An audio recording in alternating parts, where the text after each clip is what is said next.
Alright guys, welcome back to the channel. I am outside of the rental property, but we're not talking about rentals today. We're actually talking about the Inflation Reduction Act and what it's going to do for solar panels and geothermal and everything like that, because this is a rental property that actually has both geothermal and solar. So you can take a look. This is the only angle where I can see the solar panels from. So that's why I'm out here. But let's get inside and we'll talk more about this because it's really freaking hot out here.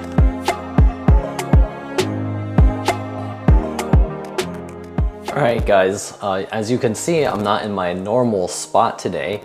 So welcome back to the channel. And today we're here to talk about the Inflation Reduction Act and all of the tax credits that come for houses. So the Inflation Reduction Act is actually restoring some of the tax credits that had expired. So what's exciting about that is that the solar front, you get your 30% tax credit back.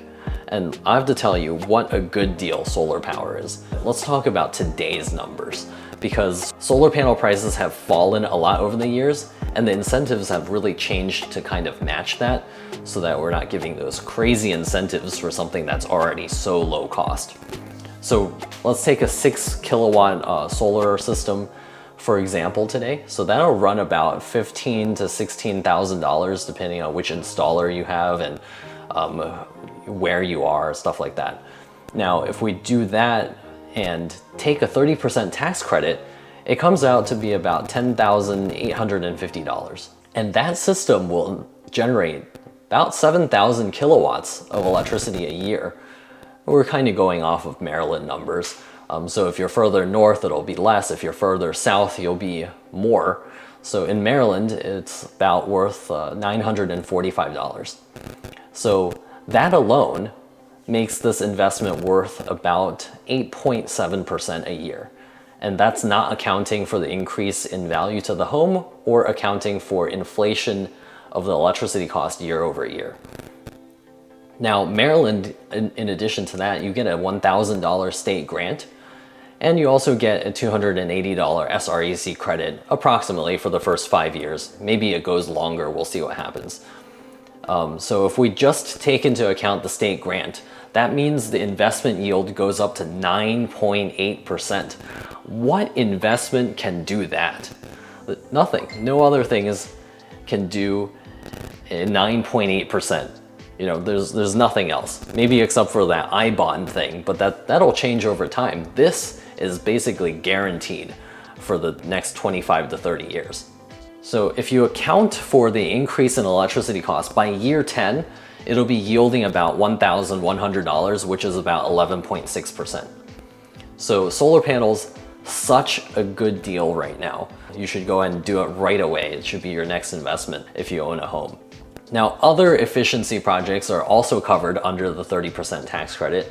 And the first one I'll talk about is geothermal, because geothermal, another big ticket item, involves lots of digging and sounds really annoying. The geothermal system will run you about $28,500 or so, probably a little more today because of inflation and everything.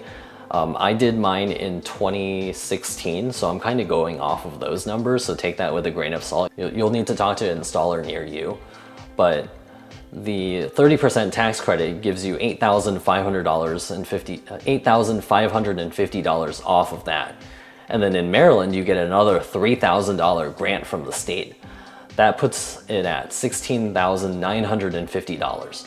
Now you might be thinking, well, how much does it cost to install a regular heat pump? A regular heat pump will run you anywhere between $14,000 and $18,000 depending on who you talk to and how efficient you want to get. But even the most efficient air source heat pump just cannot compare to a geothermal system. And the reason is this: if you have an air source heat pump, basically what it does is it's transferring heat between the inside of the house and the outside of the house. You can think of it that way. So in the winter, you need to bring heat into the house. Now, if your outdoor temperature is, say, 32 degrees Fahrenheit, 0 degrees Celsius, then you're trying to scavenge heat from the outside of the house at 32 degrees. There's still heat out there, there's just not that much of it. Now, if you put the system basically in the ground, and exchange heat with the ground, which is what a geothermal system does. The ground is at a constant, say 55 to 60 degrees.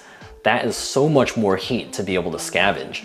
That basically brings your efficiency up so high. And then same way in the summer, you're basically taking heat from the inside of the house and trying to put it outside.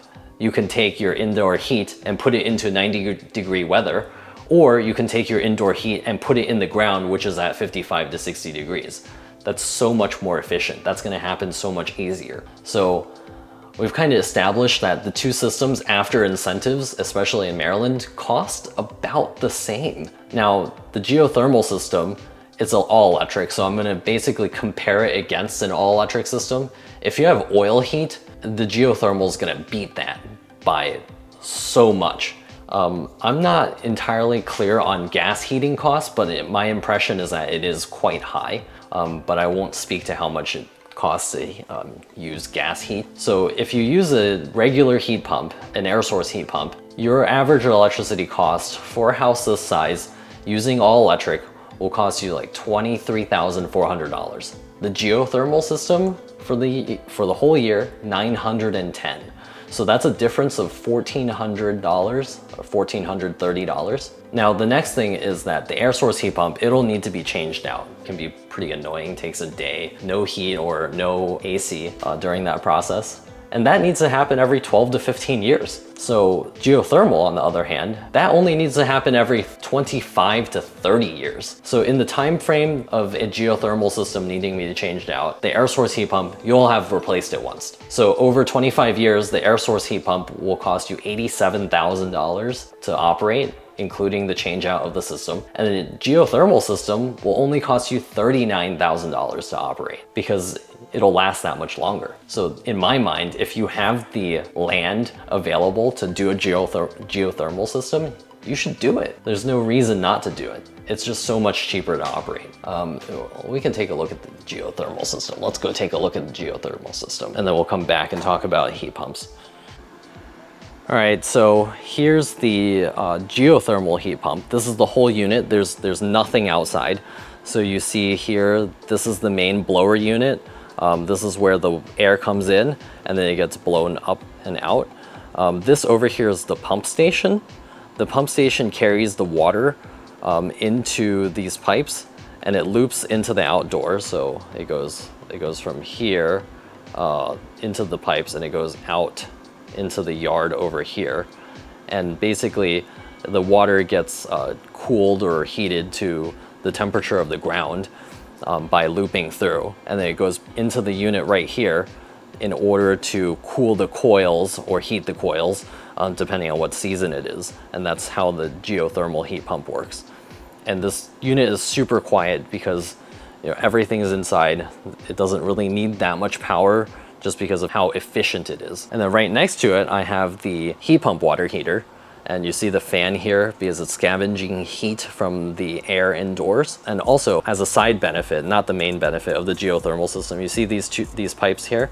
They go around into the tank right here. This is the superheater. So basically when the system is running in the summer, extra heat is being generated and it'll try to dump that heat into the water tank first, thereby saving some of the energy that needs to go into heating the water. So heat pumps everywhere. It's so efficient. I highly recommend it. Never really had any problems with these and I've had them since 2016. Okay, so the next kind of heat pump I want to talk about is the hot water heater. So a lot of houses have gas water heaters or just fully electric water heaters, and both are fine. They do the job and we don't often think about it. But if you get a heat pump water heater, or as some people might call them, a hybrid water heater, those are also covered under the Inflation Reduction Act for a 30% tax credit. We're going to talk about 50-gallon tanks here.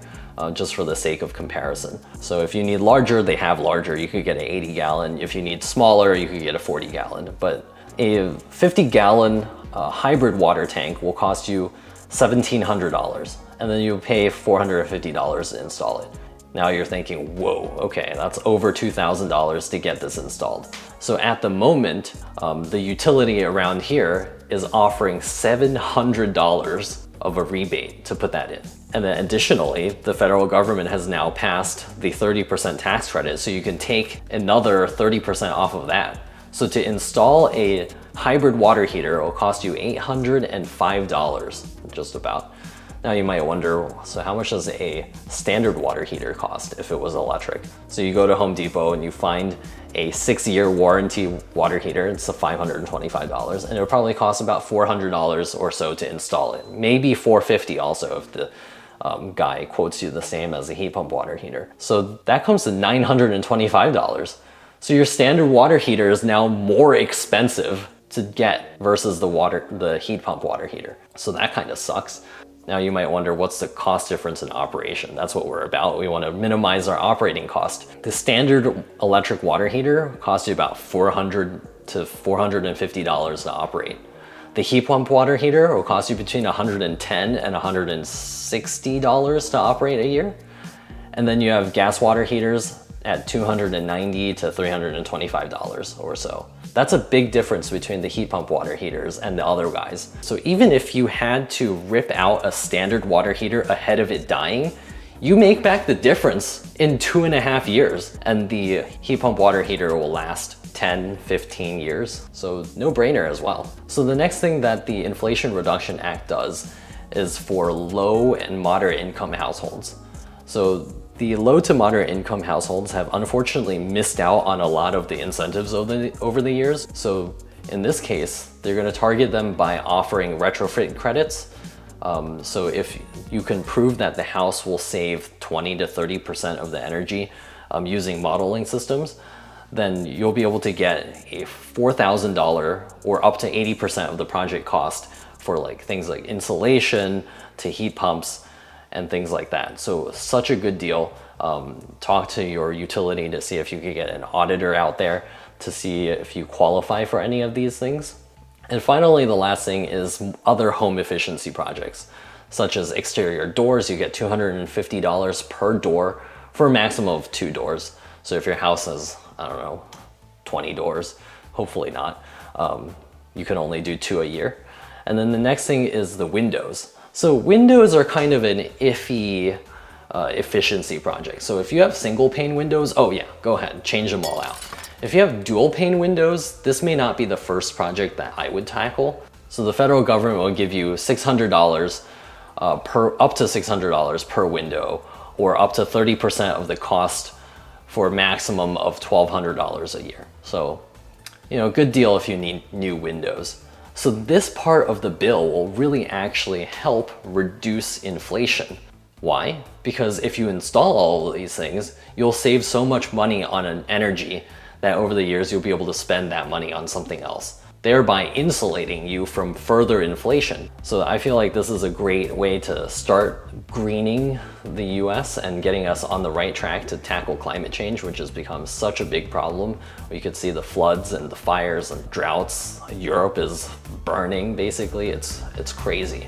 So I hope you enjoyed that video. If you did, give us a thumbs up. And if you have questions about any of this stuff, leave your comments below. I'll do my best to answer all of your questions because I've been kind of at this for some time. All right, see you guys next time.